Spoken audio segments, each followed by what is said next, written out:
Well, if you can't get through a face-to-face conversation without checking your phone, you might have a problem. If you've already checked your Instagram and Twitter since I started reading this, time to put your phone up here, eyes up. Hey, you, put your phone down. Get your eyes up here, pay attention.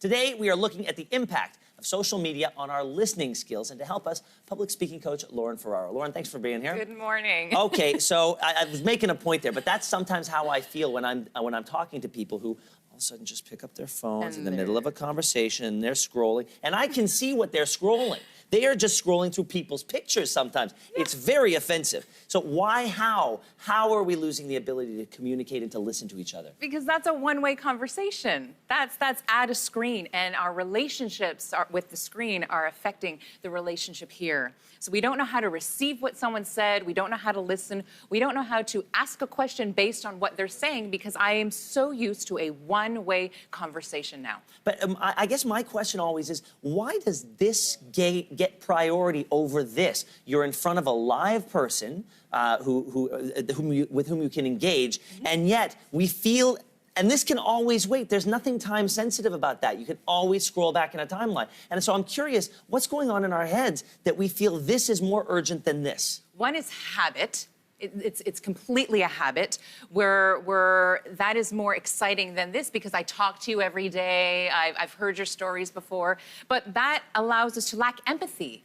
You're telling me something that's hurting you or something that's exciting you, and I'm not able to respond to that anymore. Or patience. Let someone continue. Let someone create and find thoughts as they're going along, and then ask them questions on that. When we have just a relationship with a screen, it's just me spewing at it, and I have no idea how that's being received. I have no idea how to talk back. So you're actually saying that the consequences can be far-reaching beyond simply an attention span. Oh, heck yeah. We're losing human connection. This will always trump digital.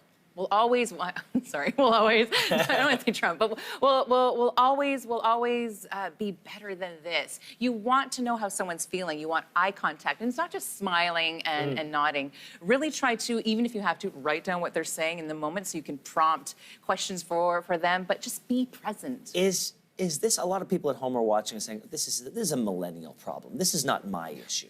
No, not at all. I am a millennial, I believe. It's not. This is, we need to put phones down. Don't even have it on vibrate. Don't even have it on the table, the counter.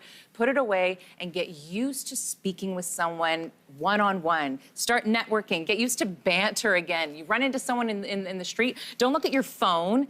Actually say, hey, how's it going? Risk being uncomfortable again, I would say. And, you said that one of the biggest problems is habit. Does that mean that we can teach ourselves out of this bad habit? Absolutely. Yeah. Go out and leave your phone at home.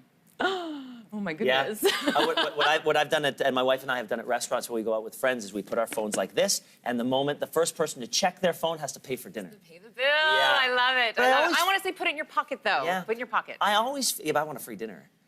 Yes, this too, yes. But I always feel like these are stopgap measures. Like we're losing this war. Like there's always going to be another thing that comes to try to engage us out of human contact. Nope. Social media is just the beginning, the tip of the sword. It's only going to get worse. You're saying no. No, we will always crave this. Employers crave this. I mean, if you're working with your client and you can't remember what your client said after the meeting, we've got a problem here. Or even just like relationships with spouses. So do what you can to listen, stop interrupting, breathe while someone is speaking, and let them go a little bit longer than normal. I'm sorry, I wasn't paying attention. I'm kidding. Lauren, thank you very much for being here. I appreciate it.